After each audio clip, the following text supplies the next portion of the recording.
ఓం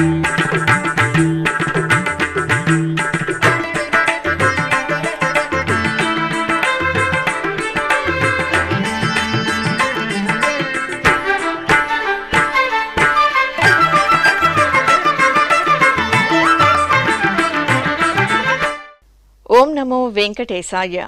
ఆధ్యాత్మిక విశేషాలకు స్వాగతం. ముందుగా ప్రధానాంశాలు.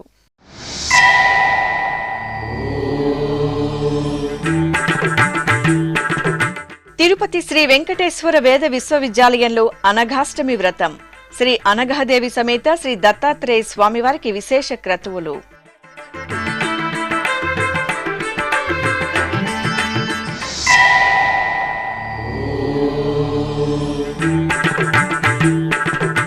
దేశంలోని ఆలయాలకు ఆదర్శంగా తిరుమల క్షేత్రం. విజన్ 2047 లక్ష్యంగా అభివృద్ధి కార్యక్రమాలు. 6 నెలల ప్రస్థానంపై టీటీడీ ఈవో శ్యామలరావు మీడియా సమావేశం.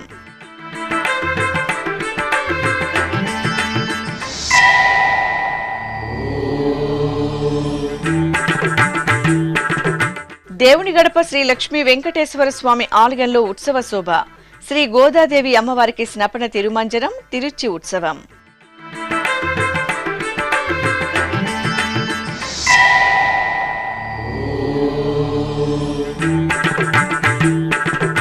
ఇకపై మరింత సులభతరంగా భక్తులు గదులను పొందే సౌలభ్యం.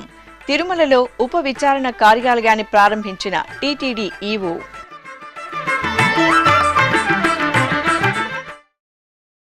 తిరుపతిలోని శ్రీ వెంకటేశ్వర వేద విశ్వవిద్యాలయం మహావిష్ణు యాగశాలలో సోమవారం అనఘాష్టమి వ్రతం వైభవంగా జరిగింది.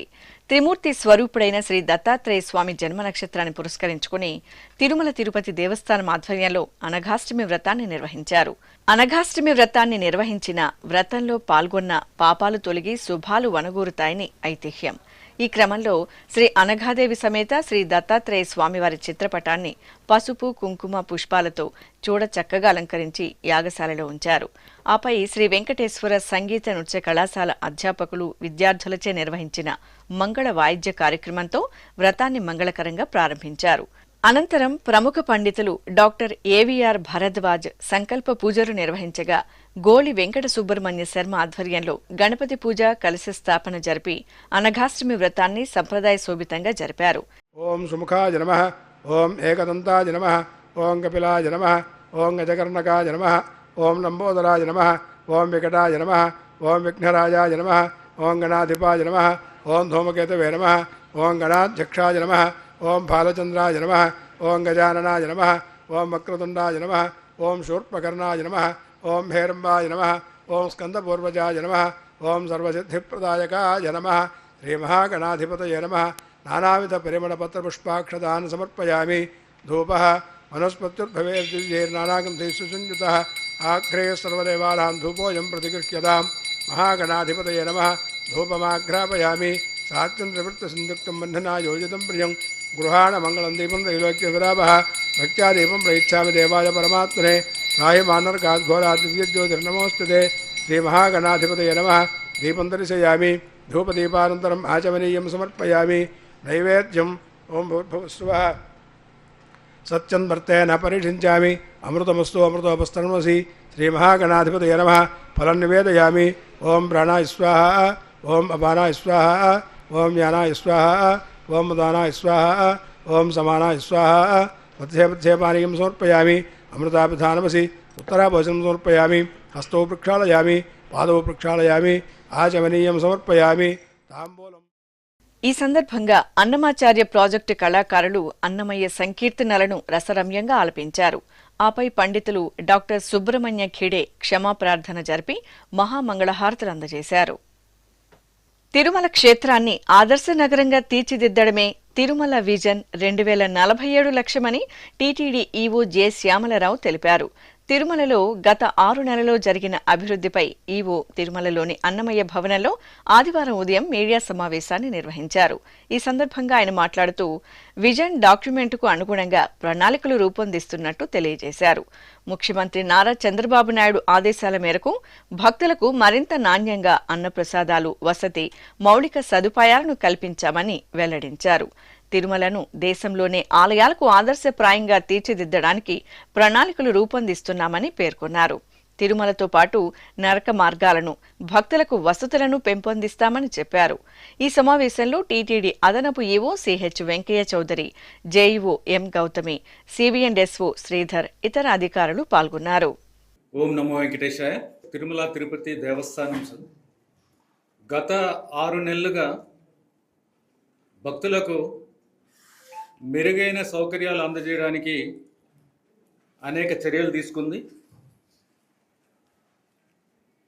గౌరవ ముఖ్యమంత్రి గారి ఆదేశాల మేరకు సాధారణ భక్తుల మీద ఎక్కువగా ఫోకస్ పెట్టడం జరిగింది. సాధారణ భక్తులకి పెద్దపీట వేయాలి, వారిని జాగ్రత్తగా చూసుకోవాలి అనేది గౌరవ ముఖ్యమంత్రి గారు ఇచ్చిన ఆదేశాలు. అలాగే తిరుమల క్షేత్రం యొక్క, ఈ దివ్యక్షేత్రం యొక్క పవిత్రతని కాపాడాలి. ఏ కార్యక్రమం చేసినా సరే ఆ పవిత్రతని కాపాడే దిశగా, పెంపొందించే దిశగా ఉండాలనేది గౌరవ ముఖ్యమంత్రి గారి ఆదేశాలు. అలాగే భక్తులు తిరుమల క్షేత్రానికి వచ్చిన దగ్గర నుంచి వెళ్ళేదాకా వారికి తిరుమల తిరుపతి దేవస్థానం అందించే సేవలన్నీ కూడా వారు భవిష్యత్తులో గుర్తుంచుకునేలాగా సంతోషకరంగా వెళ్ళాలనే దిశగా అన్ని చర్యలు తీసుకోవడం జరిగింది, తీసుకుంటున్నాము. ఇంకా తీసుకోవాల్సినవి ఉన్నాయి. దర్శనానికి ముందు క్యూ కాంప్లెక్స్ల్లో ఉన్న, క్యూ లైన్లో ఉన్న, వైకుంఠం కాంప్లెక్స్లో ఉన్న, అక్కడ అన్నప్రసాదాలు ఇచ్చే దగ్గర నుంచి, దర్శనం తర్వాత అన్నప్రసాదం, మాతృశ్రీ తరిగొండ వెంగమాంబ అన్నప్రసాదం కాంప్లెక్స్లో అక్కడ ఇచ్చే అన్నప్రసాదాలు, అలాగే లడ్డూ ప్రసాదాలు యొక్క నాణ్యత, ఇవన్నీ కూడా చాలా బాగా పెంచడం జరిగింది. అలాగే ఏ కార్యక్రమం నిర్వహించినా సరే టీటీడీ అదంతా కూడా హై క్వాలిటీ ఉండాలి, మంచి నాణ్యతతో ఉండాలి, భక్తులకి ఇబ్బంది లేకుండా ఉండాలి, భక్తులు గుర్తుపెట్టుకునేలా ఉండాలనే ఉద్దేశంతో ఇప్పటి వరకు నిర్వహించిన 2 పెద్ద కార్యక్రమాలు, శ్రీవారి బ్రహ్మోత్సవాలు, శ్రీ పద్మావతి అమ్మవారి బ్రహ్మోత్సవాలు కూడా చాలా బాగా కూడా నిర్వహించడం జరిగింది. అలాగే తిరుమల క్షేత్రంలో ఈ కొండపైన ఉన్న, తిరుమల కొండ మీద ఉన్న పారిశుద్ధ్యం మీద కూడా దృష్టి పెట్టడం జరిగింది. ఎక్కడైతే పారిశుద్ధ్యం బాగుందో అక్కడ పవిత్రత ఉంటుంది, పవిత్రత ఉన్న చోట పారిశుద్ధ్యం కూడా బాగుండాలి. దానికి సంబంధించి కూడా చాలా పెద్ద ఎత్తున చర్యలు కూడా తీసుకోవడం జరిగింది. అలాగే క్యూ లైన్స్ మేనేజ్మెంట్ కూడా, విజిలెన్స్ విభాగము, టీటీడీ సిబ్బంది కూడా ఒక మంచి కోఆర్డినేషన్తో చేయడం, భక్తులకు ఇబ్బంది లేకుండా చర్యలు తీసుకోవడం కూడా జరిగింది. క్యూ లైన్ మేనేజ్మెంట్ కూడా చాలా చాలా బాగా ఇంప్రూవ్ అయ్యింది.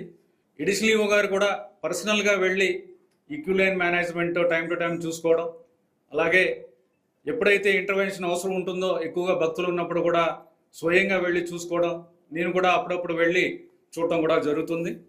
మొత్తం మీద గత 6 నెలలుగా టీటీడీ మంచి సౌకర్యాలు ఇవ్వడం, భక్తులకి మంచి సౌకర్యాలు ఇవ్వగలుగుతున్నామంటే ఇది టీటీడీ సిబ్బంది అంతా కూడా బాగా చేయడం.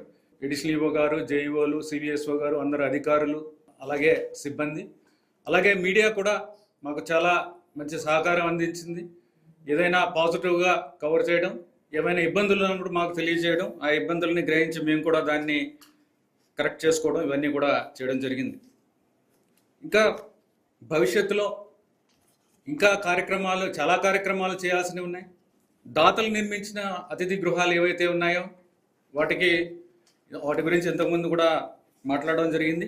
ఇవన్నీ కూడా వారి కంపెనీ పేర్లు పెట్టుకోవడం జరిగింది చాలా వరకు. ఇప్పుడు మొత్తం మీద 45 గృహాలు, అతిథి గృహాలు ఏవైతే ఉన్నాయో అవి పేర్లు మార్చాల్సిన అవసరం ఉంది. ఇవన్నీ కూడా కంపెనీ పేర్ల మీద ఉన్నాయి. 27 మాత్రం వీటిని మార్చాల్సిన అవసరం లేదు.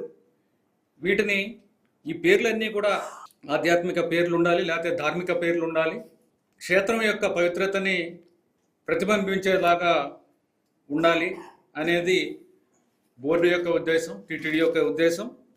ఆ విధంగానే పేర్లను కూడా ఎంపిక చేసి ఆ పేర్లని అప్రూవ్ చేసి వారికి ఇవ్వడం జరుగుతుంది. వారు ఈ పేర్లలో ఏదో ఒక పేరుని పెట్టుకోవచ్చు. అలాగే గౌరవ ముఖ్యమంత్రి గారు శ్రీ చంద్రబాబు నాయుడు గారి ఆదేశాల మేరకు ఎలా అయితే ఆంధ్రప్రదేశ్కి స్వర్ణాంధ్ర విజన్ 2047 చేయడం జరిగిందో ఆ విధంగానే తిరుమల విజన్ 2047 చేయడానికి కూడా చర్యలు తీసుకోవడం జరుగుతుంది. దానికి సంబంధించి ప్రపోజల్స్ కూడా ఆహ్వానించడం జరిగింది. ఈ ప్రపోజల్ యొక్క ముఖ్య ఉద్దేశం ఏంటంటే తిరుమల పట్టణం ఏదైతే ఉందో అది ప్రణాళికాబద్ధంగా అభివృద్ధి చెందాలనేది ముఖ్యమైన ఉద్దేశం. ఎందుకంటే ఇప్పటిదాకా చూస్తే అది ఒక ఎడ్హాక్ డెవలప్మెంట్ జరుగుతుందని చెప్పొచ్చు. ఎందుకంటే ఒక కాటేజ్ కట్టాలంటే ఇక్కడ ఖాళీ ఉంది, ఇక్కడ కట్టేద్దాము, లేకపోతే వెనక్కి జరుపుదాం, ముందుకు జరుపుదాం, లేదా రోడ్డు ఏమైనా వేయాలంటే దానికి ఒక ప్రణాళిక లేకుండా, ఒక మాస్టర్ ప్లాన్ లేకుండా, ఎంత విడ్త్ ఉండాలి, ట్రాఫిక్ని బట్టి ఒక రోడ్డు విడ్త్ ఉండాలి, అవన్నీ లేకుండా కొంత హెఫజార్డ్గా జరుగుతుంది చాలా సంవత్సరాల నుంచి అనేది మనం అందరం గ్రహించాల్సిన విషయం. తిరుమల అనేది దేవాలయాలు ఎక్కడైతే ఉన్నా ఆ పట్టణాలన్నిటికీ ఒక రోల్ మోడల్గా ఉండాలనేది ఒక ఉద్దేశం. ఆ విధంగానే అన్ని చర్యలు తీసుకోవడం జరుగుతుంది. అలాగే దీనికి అనుగుణంగా ఒక urban development and planning department కూడా ప్రారంభించడానికి అన్ని చర్యలు తీసుకుంటున్నాం. నగర అభివృద్ధి మరియు ప్రణాళిక శాఖ, ఆ శాఖని కూడా పెట్టాల్సిన అవసరం ఉంది. ఎందుకంటే ఇంతమంది భక్తులు వస్తున్నారు, డెన్సిటీ వైజ్ చూస్తే చాలా హై డెన్సిటీ ఉంటుంది. అంటే ఫ్లోటింగ్ పాపులేషన్ ఉండొచ్చు, వచ్చి వెళ్ళిపోయే వాళ్ళు ఎక్కువ మంది ఉంటారు. ఒక విధంగా చూస్తే చాలా ఎక్కువ డెన్సిటీ ఉన్న ఒక నగరంగా మనము తిరుమలని చెప్పొచ్చు. అందుకని దీనికి ఒక ప్లాన్తో, ఒక ప్రణాళికతో మనము దీన్ని డెవలప్ చేయకపోతే భవిష్యత్తులో చాలా ఇబ్బందులు వస్తాయి. ఈ విజన్ డాక్యుమెంట్లో ప్లాన్తో పాటు 2047లో విజువల్గా ఎలా ఉంటుందనే దాంతోపాటు ఈ కన్సల్టెంట్ ఎవరినైతే మేము సెలెక్ట్ చేసుకుంటామో వాళ్ళు కాన్సెప్ట్ ప్లాన్స్ కూడా చేయాల్సి వస్తుంది. తర్వాత డీటెయిల్ ప్రాజెక్ట్ రిపోర్ట్స్ కూడా కొన్నిటికి మాకు ఇచ్చి ఇమ్మీడియట్గా ఇంప్లిమెంట్ చేయడానికి కూడా ఇవ్వాల్సి వస్తుంది. దీంట్లో కొన్ని థీమ్స్ తీసుకోవడం జరిగింది. ఇప్పుడు కాలినడక మార్గాలు, ఇప్పుడు ముఖ్యంగా కాలినడక మార్గాలు సరిగ్గా లేవనేది మనందరికీ తెలిసిందే. అంటే ఇంతమంది నడుస్తూ ఉంటారు, ఈ తిరుమలలో చూస్తే ఎక్కువ నడిచే వాళ్ళే ఎక్కువగా కనిపిస్తూ ఉంటారు ఫుట్పాత్స్ మీద. వాళ్ళకి కంటిన్యూస్గా ఒక ఫుట్పాత్ కానీ, లేకపోతే సరైన వీటితో సేఫ్గా ఉన్నది, కంఫర్టబుల్గా ఉన్నది, అలాంటివి ఏమీ లేవు. అలాంటివి చేయాల్సిన అవసరం ఉంది. అదొకటి ఫుట్పాత్ డెవలప్మెంట్ అనేది ఒక ముఖ్యమైన విషయం. తర్వాత పార్కింగ్ లొకేషన్స్ మనకి సరిగ్గా లేవు, అవి డెవలప్ చేయాల్సిన అవసరం ఉంది. ఆ తర్వాత మనకి ఎక్కువ ఏరియాని మనం కొత్త కన్స్ట్రక్షన్ చేసి ఇంకా దాన్ని పెంచాలని అనుకోవడం లేదు. ఉన్న దాంట్లోనే ఏ విధంగా మనం బెటర్గా చేయొచ్చు, మెరుగ్గా చేయొచ్చు అనే దాని మీద మనం కాన్సన్ట్రేట్ చేస్తున్నాము. సో ఇప్పుడు పార్కింగ్ కూడా మల్టీ లెవెల్ పార్కింగ్ అనేది చేయడానికి అవకాశం ఉంది. కొన్ని చోట్ల ఎక్కడ చేయాలి, ఎలా చేయాలి అనేది కూడా ఆ విజన్ ప్లాన్లో ఇవ్వాల్సి వస్తుంది. అలాగే పార్కింగ్ కూడా స్మార్ట్ పార్కింగ్ చేసి పార్కింగ్ ఎఫిషియన్సీ పెంచాలి. అంటే పార్కింగ్ ఉన్నది ఫలానా చోట్ల అనేది అందరికీ తెలియాలి. పార్కింగ్ మేనేజ్ చేసేది సెంట్రల్గా మేనేజ్ చేసేది ఉండాలి. ఆ పార్కింగ్ మేనేజ్మెంట్లో అన్ని పార్కింగ్ అంతా కూడా 100% ఉపయోగపడేలా ఉండాలి. వచ్చే వాహనాలు తీసుకుని వచ్చే వాళ్ళకి కంఫర్టబుల్గా ఉండాలి. అది స్మార్ట్ పార్కింగ్ చేయడానికి అవకాశం ఉంది. ఆ తర్వాత కొత్త రోడ్లు చేయడం కానీ, ఉన్న రోడ్లనే రీడెవలప్ చేయడం కానీ, తర్వాత లింక్ రోడ్లు చేయాల్సిన అవసరం ఉంది. ఇవన్నీ కూడా ఈ విజన్ డాక్యుమెంట్లో వస్తాయి, ఈ ప్లాన్లో వస్తాయి. తర్వాత కొన్ని చోట్ల 2019 ప్లాన్లో కూడా ఉంది, సబ్వేస్ కొన్ని చోట్ల పెట్టాలని ఉంది. అవన్నీ కూడా అప్డేట్ చేసి ఇప్పుడు ఎక్కడ అవసరము అంటే ఆ డేటాకి ఇప్పటికి చాలా తేడా వచ్చింది. 2017లో ఉన్న డేటాకి ఇప్పుడున్న డేటాకి చాలా తేడా వచ్చింది. అది పరిగణలో తీసుకొని ఎక్కడ సబ్వే పెట్టాలి, ఎక్కడ పెట్టాలి, ఏం పెట్టాలి అనేది ఒకటి. పునర్నిర్మాణం వంటి కొన్ని చేయాల్సిన అవసరం ఉంది. అవి ఐడెంటిఫై చేయాలి. అంటే కొన్ని పాత పడిపోయి ఉండొచ్చు, లేకపోతే ఆ ఫెసిలిటీ అక్కడ ఉండడం వలన ఇబ్బంది ఉంది, దాన్ని తీసుకెళ్ళి వేరే చోట పెట్టాల్సిన అవసరం ఉంది. అలాంటి ప్రపోజల్స్ 2019 ప్రపోజల్లో కూడా ఉన్నాయి. ఫర్ ఎగ్జాంపుల్ మీకు బాలాజీ బస్ స్టాండ్ కానీ, రామ్ బగీచా దగ్గర బస్ స్టాండ్ కానీ, ఇవన్నీ కూడా పునర్నిర్మాణం కానీ, లేకపోతే వేరే చోటకి మార్చడం కానీ, తరలించడం కానీ, ఇలాంటివి కూడా ప్రపోజల్స్ ఉన్నాయి. ఇవన్నీ కూడా ఎగ్జామిన్ చేయాలి. ఇవన్నీ కూడా ఫైనల్గా ఇవి చేయాలి, చేసేస్తాము, ఇవే చేస్తామని చెప్పలేము. ఇవన్నీ కూడా ఒక కన్సల్టెంట్ పరిశీలించిన తర్వాత ఇవన్నీ కూడా చేయడం జరుగుతుంది. అలాగే పార్కులు నిర్మాణం ఇవి కూడా చూస్తాము. తర్వాత ఒక బేస్ క్యాంప్, ఇప్పుడు అలిపిరి దగ్గర ఒక బేస్ క్యాంప్ అనేది కూడా ఒక ముఖ్యమైన ప్రపోజల్ 2019 మాస్టర్ ప్లాన్లో ఉంది. ఏంటంటే అక్కడ అలిపిరిలో మనకి 42 ఎకరాల ల్యాండ్ ఉంది. ఆ ల్యాండ్లో ఇక్కడ బేస్ క్యాంప్ పెట్టాలి, ముఖ్యంగా అది పరిశీలించడం జరుగుతుంది. తర్వాత అర్బన్ డిజైన్ గైడ్లైన్స్ అనేది ఒక కాన్సెప్ట్ ఉంటుంది. కట్టడాలన్నీ ఏ విధంగా ఉండాలి, ఇక్కడ ఉన్న పవిత్రతను రిఫ్లెక్ట్ అయ్యేలా ఉండాలి, దానికి కూడా ఒక రికమెండేషన్ ఇవ్వాలి. ఇక్కడ ఏదన్నా సరే, ఏ డెవలప్మెంట్ అయినా సరే, టీటీడీ డెవలప్ చేసినా సరే ఇది మనకి ప్రతిబింబించేలా ఉండాలి. ఇక్కడ ఉన్న స్పిరిచువాలిటీ కానీ, ఇక్కడ ఉన్న శాంక్టిటీ కానీ మనకి ఇక్కడ ఇవన్నీ కూడా దాంట్లో ప్రతిబింబించేలా ఉండాలి. వాటికి తగ్గ రికమెండేషన్లు కూడా దీంట్లో కూడా చేస్తారు. అలాగే బోర్డులో కూడా ఒక రిజల్యూషన్ తీసుకోవడం జరిగింది.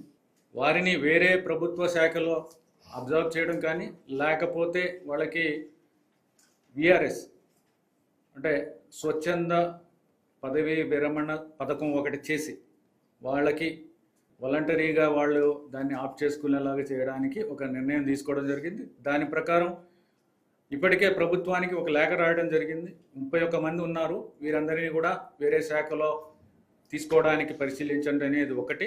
అలాగే లీగల్ అడ్వైస్ కూడా రాయడం జరిగింది.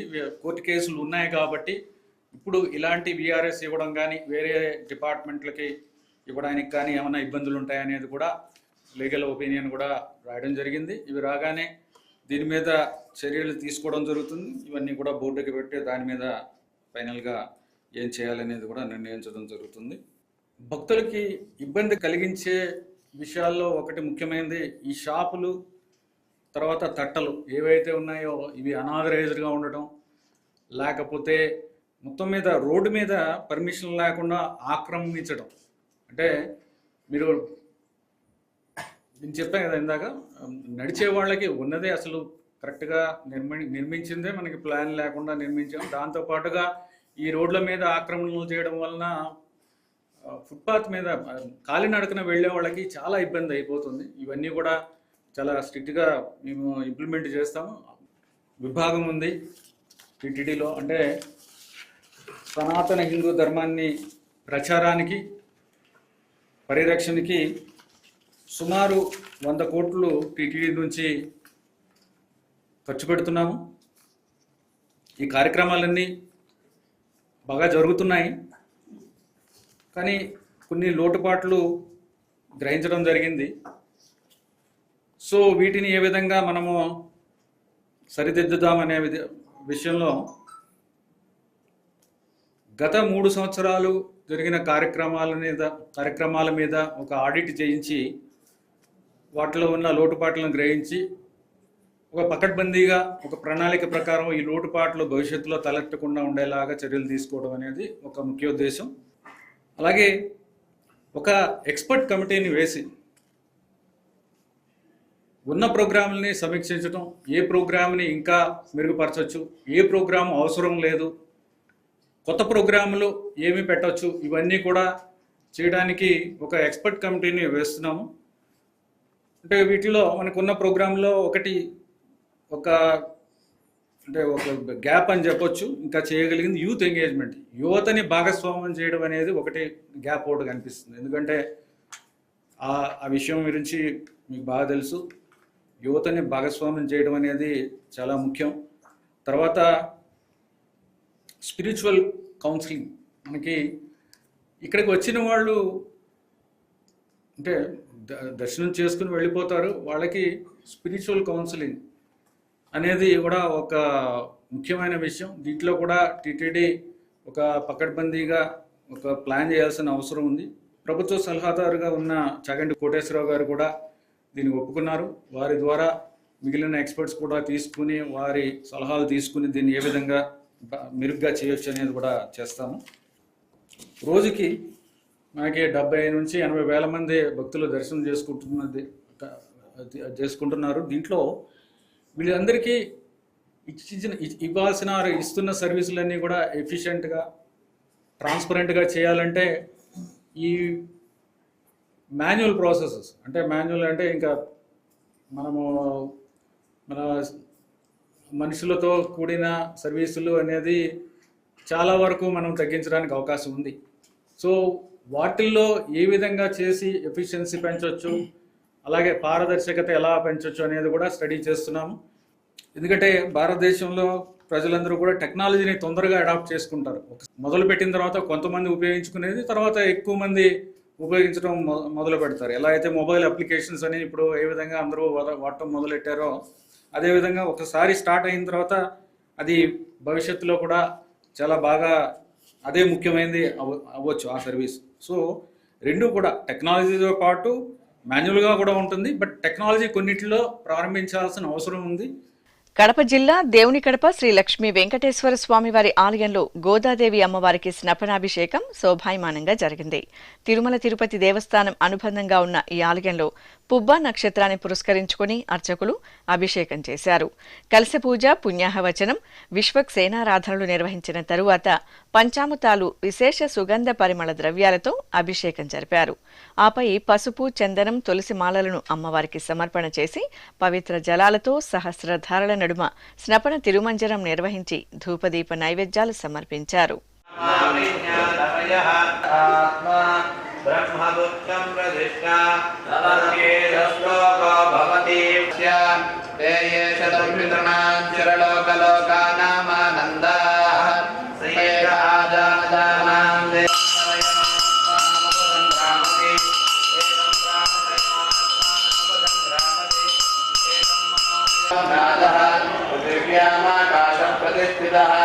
आकाशे पृथ्वी प्रतिष्ठिता फलमिति विद्यते यशैति पशुषु ज्योतिर्नक्षमित्युपस्ते सर्वमित्याकाशे तत्प्रतिष्ठेति वासीता. అనంతరం గోదాదేవి అమ్మవారి తిరుచి ఉత్సవం జరిగింది. సకల స్వర్ణాభరణాలు, పట్టు వస్త్రాలు, పుష్పమాలలతో దివ్య శోభితంగా అలంకార భూషితులైన అమ్మవారిని అర్చకులు తిరుచిపై కొలువుదీర్చి పూజలు జరిపారు. తరువాత మేళతాళాలు, మంగళ వాయిద్యాల నడుమ దేవుని కడప పురవీధుల్లో అమ్మవారి తిరుచి ఉత్సవం వేడుకగా జరిగింది. భక్తులు గోదాదేవికి కర్పూర నీరాజనాలు సమర్పించారు.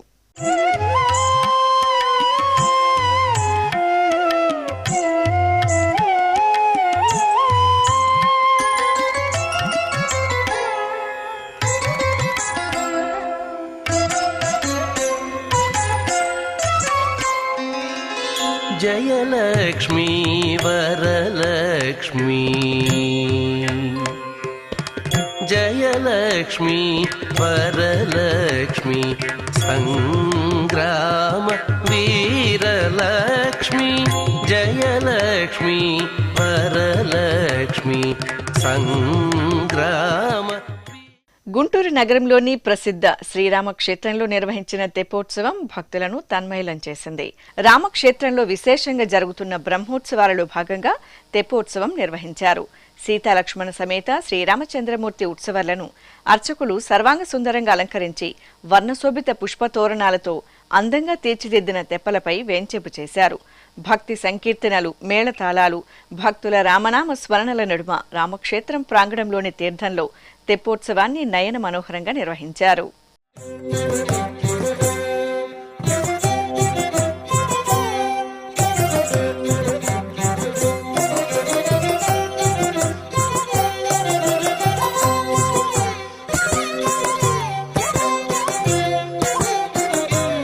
ఈతడే రఘురాముడీతడే కాంగవీరుడు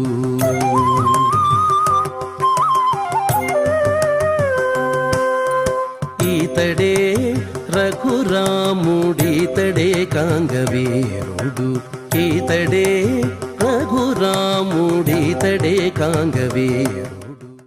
తిరుమలలో గరుడాద్రి నగర్ కాటేజీ వద్ద ఆధునీకరించిన ఉప విచారణ కార్యాలయాన్ని టీటీడీ ఈవో జె శ్యామలరావు, అదనపు ఈవో సిహెచ్ వెంకయ్య చౌదరితో కలిసి ఆదివారం ప్రారంభించారు. జీఎన్సీ కాటేజీ వద్దకు చేరుకున్న ఈవో, అదనపు ఈవోలకు అర్చకులు పూర్ణకుంభంతో స్వాగతం పలికారు. అనంతరం విచారణ కార్యాలయాన్ని ప్రారంభించి శ్రీవారు, శ్రీ పద్మావతి అమ్మవారి చిత్రపటాల వద్ద పూజలు నిర్వహించారు. అనంతరం ఉప విచారణ కార్యాలయంలో భక్తులకు గదులకు సంబంధించిన రిసిప్ట్లను భక్తులకు ఈవో, అదనపు ఈవోలు అందజేశారు. ఈ కార్యక్రమంలో TTD JEO M Gautami, CV and SO Sridhar, CE Satyanarayana, ఇతర అధికారులు పాల్గొన్నారు.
ఈ సందర్భంగా టీటీడీ ఈవో మీడియాతో మాట్లాడుతూ తిరుమలలో సామాన్య భక్తులకు ఎలాంటి అసౌకర్యం కలగకుండా అన్ని ఏర్పాట్లు చేస్తున్నామని, తిరుమలలోని 42 ఉప విచారణ కార్యాలయాలను ఆధునీకరిస్తున్నామని తెలిపారు. తిరుమల స్వామివారి దర్శనానికి వచ్చే భక్తులకి ఎటువంటి ఇబ్బంది లేకుండా అనేక కార్యక్రమాలు చేపడుతున్నాం. దాంట్లో భక్తులకి ముఖ్యమైనది వసతికి సంబంధించి ఉన్న కాటేజెస్, గెస్ట్ హౌస్ అవన్నీ కూడా సర్వే చేసి ఏ గెస్ట్ హౌస్ పరిస్థితి ఎలా ఉంది, ఇవన్నీ కూడా మనము ఎలా మెరుగుపరచాలి అనేది కూడా ఒక యాక్షన్ ప్లాన్ కూడా తయారు చేస్తున్నాము. దీంట్లో భాగంగా మనకున్న సబ్ ఎంక్వైరీ ఆఫీసులు 42 సబ్ ఎంక్వైరీ ఆఫీసులు ఉన్నాయి. ప్రతి సబ్ ఎంక్వైరీ ఆఫీసును కూడా ఆధునీకరణ చేయడం అనేది ఒక లక్ష్యంగా పెట్టుకున్నాం. దీంట్లో ఇప్పటికే 2 చేయడం జరిగింది. ఇది 2వ సబ్ ఎంక్వైరీ ఆఫీసు. దీని తర్వాత ఇంకో 5 ఎంక్వైరీ ఆఫీసులు, సబ్ ఎంక్వైరీ ఆఫీసులు కూడా వర్క్ జరుగుతూ ఉంది. ఇవి కూడా త్వరలో కూడా ప్రారంభిస్తాము. మిగిలిన అన్ని ఎంక్వైరీ ఆఫీసులు కూడా ఆధునీకరణ చేసి భక్తులకి ఎటువంటి ఇబ్బంది లేకుండా వాళ్ళకి ఆధునికమైన సదుపాయాలు ఇవ్వాలనేది ముఖ్య ఉద్దేశంతో ఇవన్నీ కూడా చేయడం జరుగుతుంది. టీటీడీ అదనపు ఈవోసీహెచ్ వెంకయ్య చౌదరి మాట్లాడుతూ గదుల కరెంటు బుకింగ్లో కేంద్రీయ విచారణ కార్యాలయంపై అధిక భారం పడుతుండటంతో గదుల కేటాయింపు ప్రక్రియను వికేంద్రీకరించామని వెల్లడించారు. ఈవోసారి చెప్పినట్టు సబ్ ఎంక్వైరీ ఆఫీసు ఉద్దేశం ఏంటంటే మనకి సిఆర్ఓ బిల్డింగ్ మీద కొంచెం ఎక్కువ ప్రెజర్ పడుతుంది. కరెంట్ బుకింగ్ లో వచ్చిన వాళ్ళందరూ కూడా అక్కడే ఉండి వెయిట్ చేసి మళ్ళీ రూమ్ అలాట్మెంట్ జరగడం వల్ల కొత్తగా వచ్చే వాళ్ళు వెయిట్ చేసే వాళ్ళతోటి సిఆర్ఓ బిల్డింగ్ మీద ప్రెజర్ ఎక్కువైపోయి ఒక రకంగా చాలా ఇబ్బందికరంగా ఉండటంతో సో ఈ సబ్ ఎంక్వైరీ ఆఫీసర్లోనే సర్వీసెస్ ఇస్తే ఎలా ఉంటుంది, వీటిని మోడర్నైజ్ చేసి ఇక్కడ నుంచే వాళ్ళు ఒకసారి మెసేజ్ వచ్చిన తర్వాత ఇక్కడికి వస్తారు. ఇక్కడికి వచ్చిన తర్వాత రూమ్ అలాట్మెంట్ జరగడం జరుగుతుంది. అలానే వాళ్ళు వెకేషన్ చేసేటప్పుడు కూడా ఇక్కడికే వచ్చి సరెండర్ చేసి వెళ్తారు. దీనివల్ల ఏంటంటే సిఆర్ఓ అనేది ఓన్లీ రిజిస్ట్రేషన్ కోసమే వాడతాము, సెంట్రలైజ్ రిజిస్ట్రేషన్ కోసం. Rest all will be delivered from sub enquiry office అనమాట. దీనివల్ల ఏంటంటే సిఆర్ఓ దగ్గర ప్రెజర్ ఉండదు, భక్తులు ఒకేసారి గుండుకోవటం అనేది ఉండదు, ఎక్కడికక్కడే డిస్పర్స్ కావటం వల్ల సేవలు కూడా డీసెంట్రలైజ్ అయిపోయి ఏ ఏరియాలో ఆ ఏరియాలో వాళ్ళందరికీ కూడా సర్వీసెస్ ఫాస్ట్గా వస్తాయి. ఇక్కడ వెయిట్ చేయాల్సిన అవసరం కూడా ఉండదు. వెకేషన్ కూడా చాలా ఈజీగా ఉంటుంది. ఆ ఉద్దేశంతో మళ్ళీ దీన్ని రెనోవేట్ చేయడం జరిగింది అనమాట. ఇప్పుడు ఏటీసీకి కూడా అలానే చేయబోతున్నాము. సో అలానే ఎవ్రీవేర్ కూడా సబ్ ఎంక్వైరీ ఆఫీస్ ద్వారానే సేవలు ఇవ్వటం వలన సిఆర్ఓ బిల్డింగ్ దగ్గర క్లస్టర్ లాగా ఉండకుండా ఎక్కడికక్కడే డిస్పర్స్ అయిపోయి డీసెంట్రలైజ్ చేస్తాం. ఇప్పుడొక చిన్న విరామం. వేగవంతమైన నేటి ఆధునిక కాలానికి తగ్గట్టుగా అంతర్జాలంలో తొలిసారిగా తిరుమల శ్రీవారి అనుగ్రహంతో మీ వీణుల విందుకై ఆధ్యాత్మిక ఆనందానికై వస్తున్న శ్రీవారి మరో శ్రవణ భక్తి తరంగం ఎస్విబిసి ఆన్లైన్ రేడియో వినరో భాగ్యము. వినరో భాగ్యము విష్ణు కథ. వినండి, విని తరించండి. కేవలం మీ అరచేతిలో నిరంతరం ఉండే మీ మొబైల్ ఫోన్లో ఎస్విబిసి ఆన్లైన్ రేడియో ప్రసారాలు ప్రపంచ వ్యాప్తంగా మీరు ఎక్కడున్నా సరే మీ రోజువారీ పనులు చేస్తూనే శ్రవణానందంగా వింటూ సాగిపోండి, ఆధ్యాత్మిక ఆనందాన్ని పొందండి. 24 గంటలు ఆన్లైన్లో మీకు తోడుగా ఎస్విబిసి ఆన్లైన్ రేడియో. మరి ఇంకెందుకు ఆలస్యం? వెంటనే మీ మొబైల్లో ఎస్వీబీసీ యాప్ డౌన్లోడ్ చేసుకోండి. ఎస్విబిసి ఆన్లైన్ రేడియోను ఆలకించండి, ఆస్వాదించండి, తిరుమల శ్రీవారి అనుగ్రహాన్ని పొందండి. ఓం నమో వెంకటేశాయ. ఆధ్యాత్మిక విశేషాలకు తిరిగి స్వాగతం. ఆధ్యాత్మిక చైతన్యాన్ని ప్రబోధిస్తూ నేటి సమాజంలో ధార్మిక ప్రవృత్తిని పెంపొందించే దిశగా తిరుమల తిరుపతి దేవస్థానం ఎన్నో మహత్తర కార్యక్రమాలను నిరంతరాయంగా నిర్వహిస్తోంది. ఇందులో భాగంగా అనునిత్యం తిరుమల నాదనీరాసనం వేదికపై వివిధ పురాణాలు, ఇతిహాస పారాయణాలు భక్తిరస భరితంగా జరుగుతున్నాయి. ఈ క్రమంలోనే పవిత్ర ధనుర్మాసాన్ని పురస్కరించుకుని నాదనీరాసనం వేదికపై తిరుప్పావై ప్రవచనామృతం వీణుల విందుగా కొనసాగుతోంది. ఇందులో భాగంగా సోమవారం ఉదయం టీటీడీ పరిచారిక కేఈ లక్ష్మీ నరసింహన్ ఆండాల్ తల్లి విరచిత తిరుప్పావై పాసుర విశిష్టతను వివరించారు. ఆధ్యాత్మిక రాజధాని తిరునగరి ధనుర్మాస శోభతో కాంతులీనుతోంది. పరమపావన కృష్ణ భక్తురాలు ఆండాల్ అమ్మవారి తిరునామంతో ఆలయాలు, కళాక్షేత్రాలు పరవశిస్తున్నాయి. ఈ సందర్భంగా సోమవారం ఉదయం తిరుపతిలోని శ్రీ పెరుందేవి సమేత వరదరాజస్వామివారి ఆలయంలో తిరుపావై ప్రవచన కార్యక్రమం మంగళకరంగా జరిగింది. ఆచార్య కె రాజగోపాలన్ చక్కగా తిరుపావై ప్రాశస్త్యాన్ని ప్రవచించారు. అలాగే తిరుపతిలోని అన్నమాచార్య కళామందిరంలో ఈ నెల 17వ తేదీ నుండి జనవరి 13వ తేదీ వరకు ధనుర్మాస ప్రవచనాలు, తిరుప్పావై పాసురగానం నిర్వహిస్తున్నారు. తిరుమల తిరుపతి దేవస్థానం హిందూ ధర్మ ప్రచార పరిషత్ ఆధ్వర్యంలో నిర్వహిస్తున్న ఈ కార్యక్రమంలో భాగంగా సోమవారం ఉదయం శ్రీమాన్ చక్రవర్తి రంగనాథన్ ధనుర్మాస విశిష్టత, తిరుప్పావై పాసుర ప్రాముఖ్యతను వివరించారు. కడప జిల్లా దేవుని కడపలో కొలువైన శ్రీ వేద గాయత్రీదేవి ఆలయ వార్షికోత్సవాలు ఘనంగా జరిగాయి. 2 రోజుల పాటు నిర్వహించిన ఉత్సవాలలో భాగంగా అమ్మలగన్న అమ్మ వేద గాయత్రీదేవికి విశేష పూజలు జరిగాయి. అలాగే లోక కళ్యాణాన్ని కోరుతూ హోమాది క్రతువులను శాస్త్రోక్తంగా నిర్వహించారు. ముందుగా అర్చకులు గణపతి పూజ, కలశ పూజ, వాసుదేవ పుణ్యాహవచనం నిర్వహించారు. తరువాత అమ్మవారికి రోజా, చామంతి పుష్పమాలలతో సుందరంగా అలంకరించి నివేదన, మహామంగళహారతులు సమర్పించారు. హోమగుండాన్ని ఏర్పాటు చేసి అగ్ని ప్రతిష్ఠ జరిపారు. గణపతి హోమం, నవదుర్గా హోమం, రుద్రహోమం, చండీ హోమం, కూష్మాండ బలి జరిపి పూర్ణాహుతి సమర్పించారు. భక్తులు హోమగుండానికి ప్రదక్షిణలు చేసి తీర్థప్రసాదాలు స్వీకరించారు.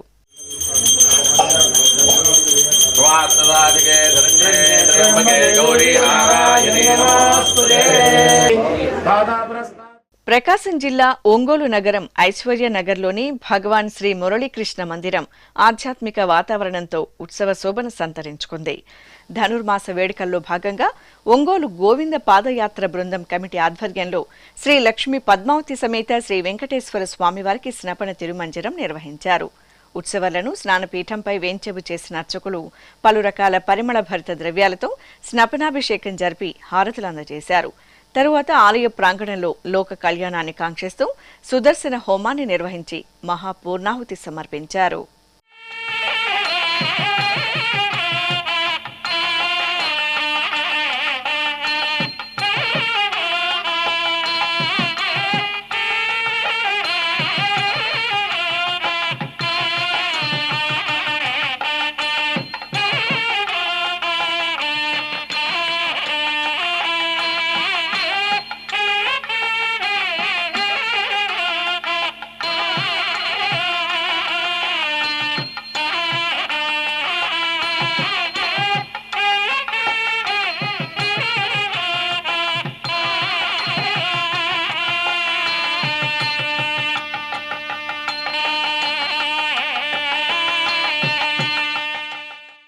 తెలంగాణ రాష్ట్రం వికారాబాద్ జిల్లా కొడంగల్లో కొలువైన శ్రీ మహాలక్ష్మి సమేత శ్రీ వెంకటేశ్వర స్వామివారి ఆలయంలో స్వామివారు విశేష అలంకరణలో భక్తులకు దర్శనమిచ్చారు.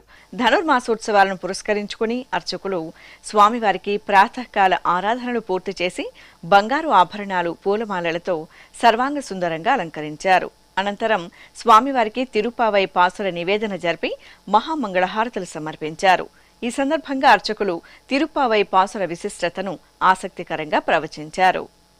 ఆధ్యాత్మిక విశేషాలు ఇంతటితో సమాప్తం. తిరిగి రాత్రి 10 గంటలకు ప్రసారమయ్యే ఆధ్యాత్మిక విశేషాల్లో మళ్ళీ కలుసుకుందాం. ఓం నమో వెంకటేశాయ.